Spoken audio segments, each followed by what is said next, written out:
By the way, speaking of rally, eto na nga. So bukas na po mga bossing, magaganap ang peaceful rally ng Iglesia ni Cristo. Initially, dinicline po yung kanilang dinicline po yung kanilang application para sa permit or para sa paggamit nitong Quirino Grandstand. Dinecline niya nung una, nagalit nga yung mga vloggers sa city government ng Manila. O bago kayo magalit, research muna. Hindi po LGU ng Manila ang may hawak sa Luneta Park, yan sa mga tawag din yung dito sa grandstand, yung mga parks and yung mga heritage sites dito sa Pilipinas, hindi po yan pag-aari or hawak ng local government kung saan man nandoon yung mga parke na yun. Oo, ang po niyan, yung mga historical sites na yan ay iba pong ibang opisina ang may hawak niyan. Oo. So, actually, nung una silang nag-file dito. Initially, tinanggalan hindi sila binigyan ng permit. Actually, hindi sila, sabi daw sa kanila nung nag-apply daw sila dito, fully booked. Fully booked daw putay na mga manloloko ring hayop Pati ba naman nitong opisina na may hawak nitong mga pasilidad na to, putang ina, sinungaling. Oo, takin mo, nag-apply sila dyan, sabi daw fully booked. Fully booked po sa na po kayo sa March. So imaginein mo mula January 13 14, 15, 16 hanggang February, buong February hanggang March. Fully booked ito. Ano bang ginaganap dito?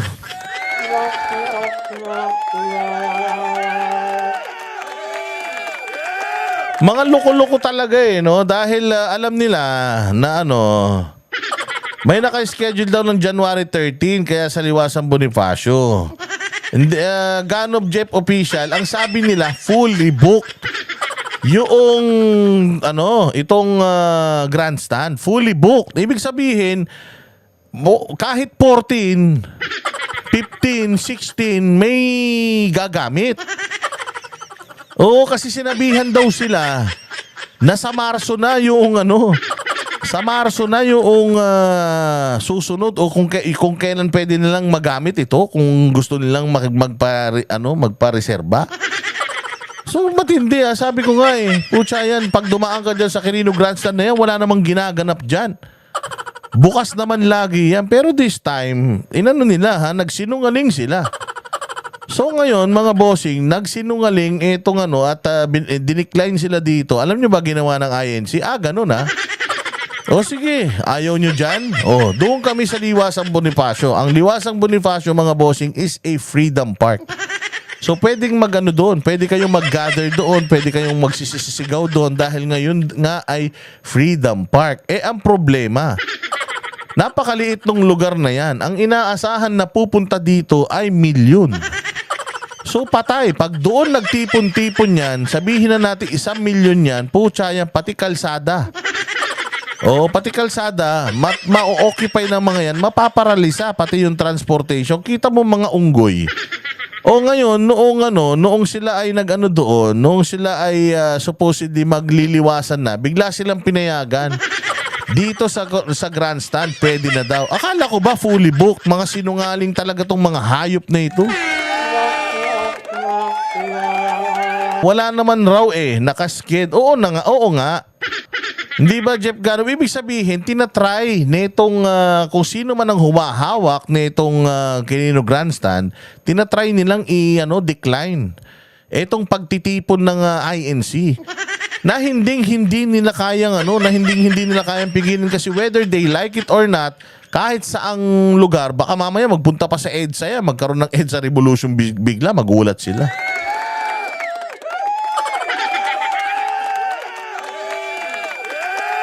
Diba?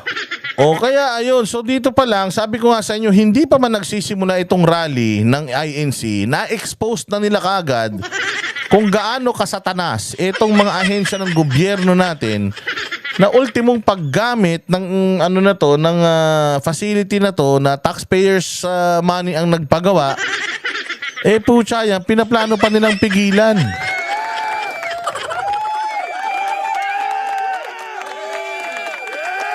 Oh, hindi ba? Kaya naman, naku po, sinasabi ko sa iyo, talaga naman, matindi. Etong ano na to, matindi itong rally na ito at ito ang twist talaga ng media dito. Pinalalabas nila na itong rally na ito ay suporta daw kay Bongbong. Oh, suporta daw to kay Bongbong dahil sa pronouncement ni Bongbong na ayaw niyang ipa-impeach si VP Sara. So ito ay hindi pagtitipon para kay VP Sara, bagkos pagtitipon ito in support kay Bongbong. So dahil ito ay pagtitipon in support kay Bongbong, baka ito na ang totoong unity. Baka bukas pumunta dyan yung mga vloggers ni Bongbong tapos magkita ng mga vloggers ni Duterte. Baka maghalikan yung mga yan.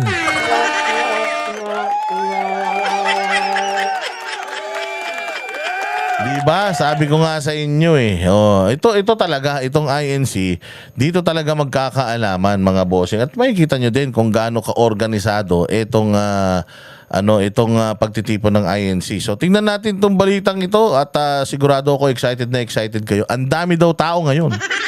Nag-message si Jay Guevara. Sabi niya, Boss D, ang dami daw tao dun sa may grandstand. Mantakin mo ngayon pa lang may tao na, paano pa kaya bukas? Imagine 2 hours lang yung nito yung pagtitipon na ito, balita ko.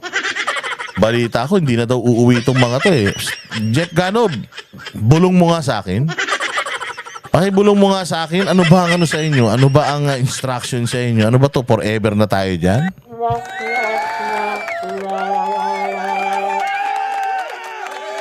Sige, play natin to. Nakahanda na ang pagdadausan ng National Rally for Peace ng mga miyembro ng Iglesia ni Cristo sa Quirino Grandstand sa Maynila bukas. Ang rally ay bilang suporta ng INC sa pahayag ni Pangulong Bongbong Marcos. Yan. So suporta daw to ng INC kay Bongbong hindi nila to suporta para kay Inday Sara. Yan ang sinasabi ng mga vloggers ni Bongbong na mga tanga. Sabi yung mga DDS, tuwan-tuwa kayo Akala nyo naman para kay BP Sara yung rally na yan. Hindi, no? Yang rally na yan, ipagsuporta kay Bongbong Marcos. Oo nga naman, sabi ko. Sige na nga. Kontra sa impeachment ni Vice President Sara Duterte. Live mula sa Quirino Grandstand. Nasa frontline ng balitang yan si Brian Basa. Brian, ano na ang sitwasyon dyan ngayon? Jess, mahigpit ang seguridad lalo't may nakabantay na 3,000 pulis mula sa Metro Manila, Central Luzon at Calabarzon sa paligid ng Quirino Grandstand na pagdarausan ng National Rally for Peace ng Iglesia ni Cristo. Sa likod ko, nakahanda na ang entabladong gagamitin para sa programa kaya kanina nakakapagpatugtog na sila ng musika at nakakapagpa-rehearse na rin ng mga magpe-perform. Bukod sa entabladong nakasetup, meron pang higanteng LED wall na gagamitin para naman kita ng lahat hanggang sa likod ng open field ang programa. Tatakbo yan ng 2 oras bukas mula alas 4 ng hapon hanggang alas 6 ng gabi. Sa gilid naman ng grandstand, naroon naka-standby ang medical teams kung sakaling may emergency, may portalets din sa paligid ng grandstand. At para mas lalong handa ang seguridad sa venue ay nag-clearing operations ang MMDA at Manila City Government para mapaalis yung mga nakaparada. Ang lakas palakpakan talaga natin ng INC. Ibang klase ang flex ng INC Yes, boss dumating na yung malayo, yung mga dito lang sa Metro Manila. Ang iba 2 a.m., 3 a.m. kami dito. Talaga? Alas 6 pa yan alas 4 pa yan ng hapon Tapos nandiyan na kayo, ibang klase rin talaga ang disiplina. Alam mo, sabi ko nga sa inyo 2 lang dito sa mga simbahan dito sa Pilipinas, sa mga sa mga religious denominations sa Pilipinas, yung talagang disiplinado na nakita ko. 2 lang. Itong Iglesia ni Cristo at itong KOJC. Pasensya na, real talk lang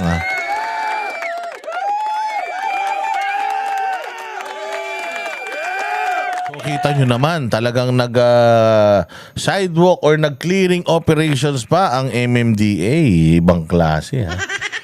Baka mamaya, bukas, punong-puno ng pulis dyan, ha? Baka mamaya si Torre na ospital do, baka mamaya lumabas yan, maghasik ng lagim yan dyan, ha? Oh, delikado yan. Baka ito sa ginagawa ng INC. Baka mamaya maghukay na si Torre dyan sa may central nila, dyan sa Quezon City. Dyan sa may New Era, dyan ang central ng ng INC. Baka mamaya yan, maghukay na to si Torre dyan, ha? Maghanap na ng heartbeat, ha? Oy, Torre, yung heartbeat mo, kamusta na? Lumalabo na ba? Mihina na yung heartbeat mo, Torre. Ay, nakarma mo na yan.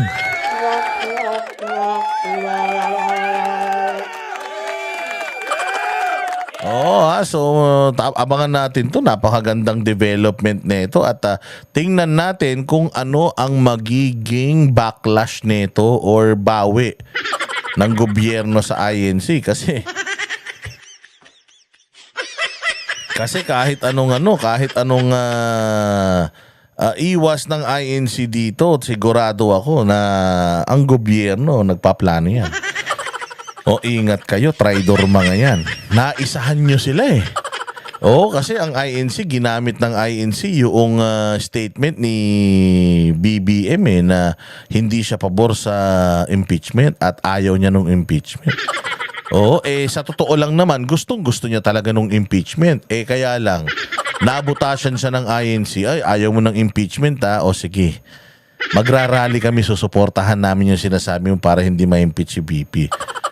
Pag ito BBM na impeach si BP, lagot ka sa amin. Parang ganun ang mangyayari eh. Sa paligid ng grandstand, crucial yan dahil inaasang higit 1 milyong miyembro ng INC ang sasali o inaasahang sasali sa rally bukas.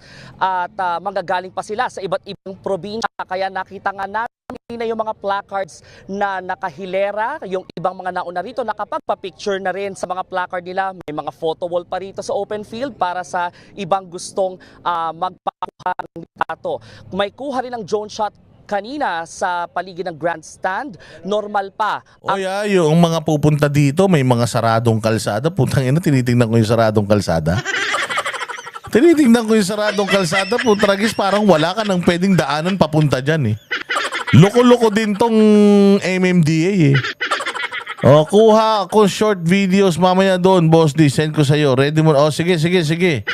Oy, Jeff Ganob. Update mo kami kung saan pwedeng dumaan ha. Kasi nga ganito ginawa nila. Ito yung mga sasarang kalsada. Puta, halos lahat ng kalsada sinara eh.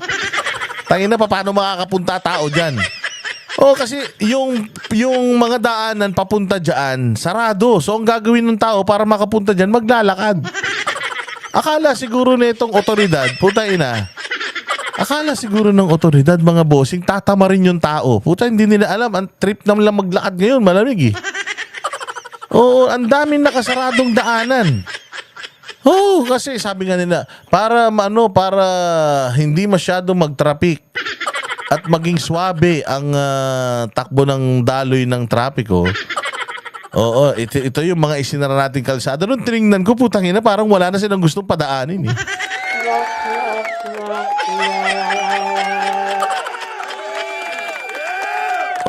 Sabi ni Jeb Rivera, sobrang daming tao eh. Ang dami talagang pupunta dyan. Ito nga ang problema. Siyempre, yung mga pupunta dyan, may mga sasakyan. Isarado yung mga kalsada papunta dyan. Anong gagawin nila?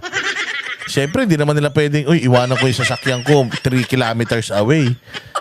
Alam mo naman, nasa Maynila ka. Kung si Isko pa ang mayor ng Maynila, baka safe yung sasakyan mo. Puta, si Hani Lacuna eh. Nakita nyo ba yung inagawan ng bag? Inagawan ng bag, tanghalin tapat, putang ina, nasa loob na ng kotse, binuksan pa yung kotse, kinuha pa yung gamit. Tangina talaga, sabi ko, Maynila talaga. So ikaw, syempre, iwanan mo ba yung sasakyan mo ron? Patay ka dyan. Kaya yung iba na maglalakad. Syempre, paano kung matanda na yan? Kasama mo nanay mo. Lola mo, gustong makiparticipate dito. Paglalakarin mo ng 3 kilometro, di ba, kawawa naman. So, style lang nila yan. Yung kunyari, sinara yung mga kalsada para nek-nek nyo, parang ayaw nyo na magpapunta eh.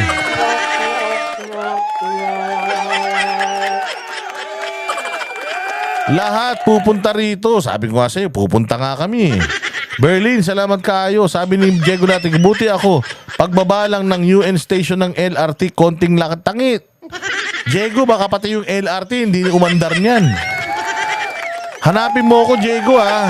Dadaling ko yung, bibigay ko sa yung noodles. Bigyan kita ng noodles. Dadaling ko bukas. Sana wag kong makalimutan. Kutsa, nagpaluto pa naman ako kay Diego Latigo ng minudo. Kinancel ko na nga eh. Dahil mahal-mahal daw ng tawag dyan, mahal-mahal daw ng Ricardo. Ang lagay ng trapiko, pero dahil Uy, eto matindi. Eto matindi ha, eto matindi. Chinek ng mga vloggers yung mga hotel. Oo, putay na, matindi. Finulibok nila lahat ng hotel.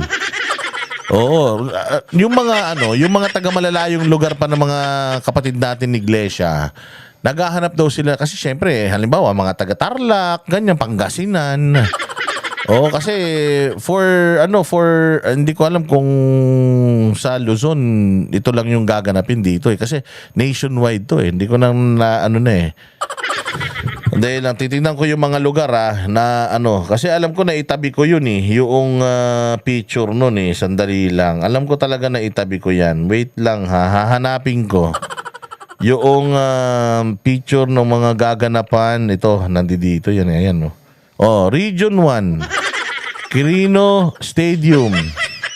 Sa Vigan, oh. So yung mga taga Vigan, siguro yung mga taga Pangasinan, dyan na pupunta. Oo, sa Region 2, Isabela Sports Complex. Region 3, sa may Quirino Grandstand sa Manila. Region 3, 4A, 4B, NCR. Region 5, dyan sa may Legazpi sa Albay. Sa Palawan, sa may Panay Island, Negros Island. Region 7 sa Sibuyan. Region 8 sa may Ormoc City Plaza sa Leyte. Ormoc City Plaza, yan yung yung gaganapan sana ng maisog na nilagyan nila ng mga truck. Di ba nilagyan nila ng mga ng mga dump truck na doon daw sila nag-o-auction ng mga truck. Sa Region 9, Pagadian City sa Zamboanga del Sur. Region 10 sa may Plaza de Visoria sa CDO, Cagayan de Oro. Tapos sa Davao City sa Rizal Park, malaki to. Diyan yan sa may harap ng City Hall. Sa Caraga Region, Butuan City Sports Complex, this is tomorrow So yung mga pupunta rito, yung mga taga Tarlac, Nueva Ecija, yung mga taga Pampanga, tapos dito naman sa may bandang south, yung Laguna, Cavite, Batangas, so lahat dito ang punta niyan. So marami talaga to. Sa Pangasinan, Boss Dada, sa Vigan sila. Nga, doon nga. Kaya nga sabi ko, Tarlac, Pampanga, Nueva Ecija, Bulacan, dyan ang punta niyan. Tapos yung bandang south naman, yung Laguna, Batangas, Cavite, dyan din ang punta niyan. So talagang madami yan.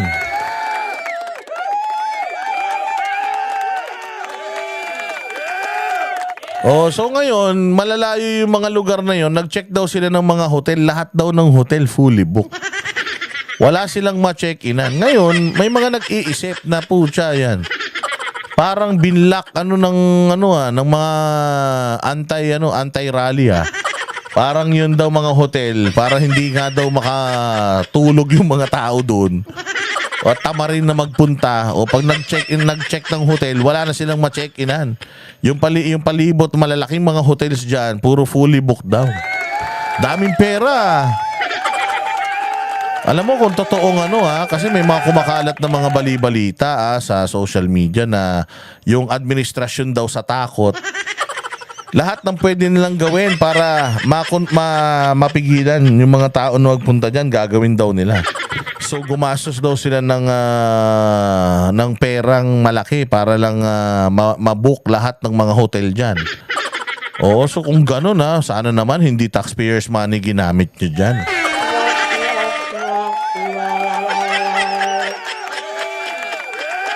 sige, play. Sa dami ng inaasahang tao, may mga isasarang kalye. Kabilang dyan ang Katigbak Drive, South Ayan yung Katigbak Drive, South Drive, Rojas Boulevard, Calao, Bonifacio Drive, Burgos, Maria Or. Putang ina, sinara nyo lahat eh.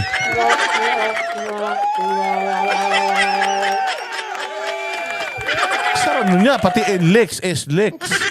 Putang ina, para talaga wala makapunta. Style nyo bulo.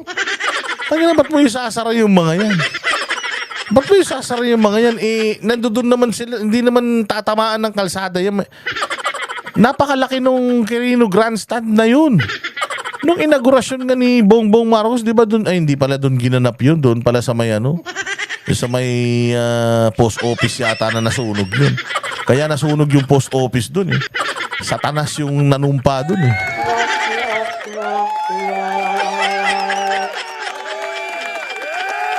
Oh, so yun, ako po, kita nyo naman yung mga isasara, lahat sinara. Oh, so ngayon, para makapunta ka dyan, boss, fully booked kasi mga taga Metro na INC, yung iba naka-check-in na. Yung mga taga Metro, ba't ka pa mag-check-in kung taga Metro ka? Siyempre, mag-check-in dyan yung mga taga probinsya.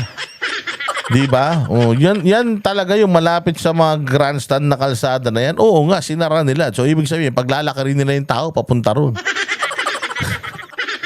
Siyempre, hindi makakapasok yung sasakyan eh. O, paano na? Oy, banat bay. O, saan tayo ngayon papark nito? O, sarado yan.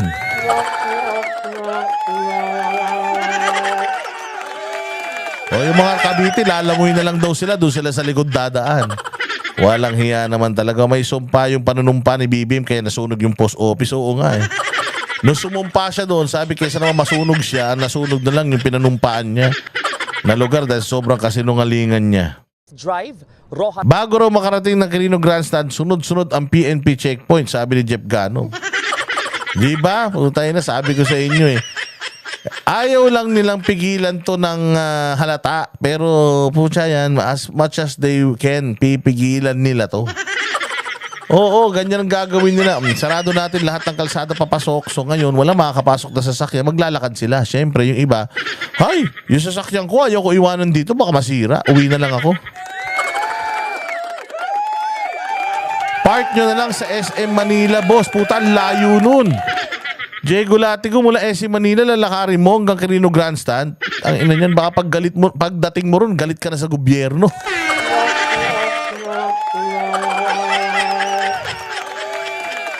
Ayan yan, paglakarin nyo yung mga tao papunta dyan sa Quirino Grandstand, imbis na pupunta sila dyan para sa peaceful rally, sa sobrang haba ng nilakad nila, baka war freak na yung mga tao pagdating dyan. Baka dumiretso na ng Malacanang mga yan sa inis.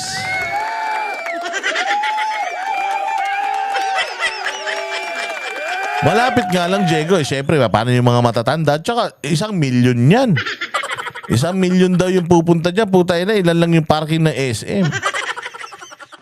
Boulevard, PM Calao, Bonifacio Drive, P. Burgos at Maria Orosa. Ayon nga sa iglesia, tulad ng nabanggit mo, Jess, ang kanilang peace rally ay pagsuporta sa pahayag ni Pangulong Bongbong Marcos kontra sa impeachment laban kay Vice President Sara Duterte kahit na nakaka-4 ng impeachment complaint sa Kamara laban sa kanya. Giitang iglesia, marami pang dapat atupagin ng mga Pilipino at hadlang dyan ang anumang klase ng alitan. At sa mga oras na ito, nakarelax pa ang mga miyembro ng INC na Anong kumakain na sila, oh. Punta na kaya ako dun.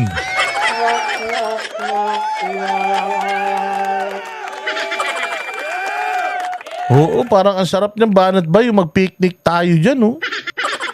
O, dati kasi itong lugar na to, itong damuhan na yan, dati, dyan nakalagay yung may mga COVID.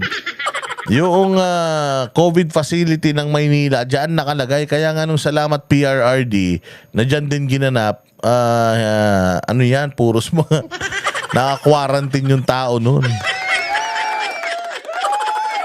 Pupunta na yata ako, ah. Palagay ko dapat mag-ano na lang tayo, mag-Grab o kaya Uber. Kaya lang po, meron, hindi kasi may programa kami bukas. May baratero sa SMNA bukas, baka ma-late kami. Oo, kasi siyempre kailangan kahit na kailangan pa rin natin magpunta rito eh. Kasi siyempre, suporta nga natin to kay Bongbong Marcos eh. Di ba? Hindi naman si Inday sinusuportahan natin dito si Bongbong eh. Oo, yung suporta natin kay Bongbong doon sa sinabi niya na ayaw niya ma-impeach si Inday. Pakin na naman natin kay Inday. Sino ba yan? Oo, so ngayon lang tayo susuporta kay Bongbong. Magsama-sama na tayo. O at least man lang sa sinabi niya may suportahan man lang tayo, di ba? Oo, masyado kayong choosy. Una rito sa loob ng Quirino Grandstand, parang picnic nga kasi nakaupo sila sa lupa, may mga banig silang daladala, may mga bags, hindi masyadong malalaki yung dinala nila para mas madali sila makagalaw-galaw, lalo't mukhang magiging tayuan lang dito sa Quirino Grandstand para sa Peace Rally. Ini-enjoy nila yung malamig na simoy ng hangin, yung view, dahil nga bukas magiging punuan na rito. Balik sa inyo.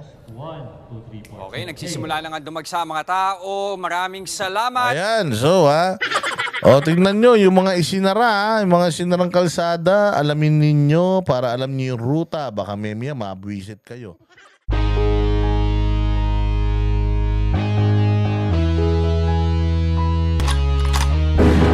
Yan ang banatero, walang inuurungan. Pag tama palakpakan, pag mali ay babanatan. Yan ang banateros, boses ng ordinaryong Pilipino. Banateros ay walang makakaawan, walang inuurungan.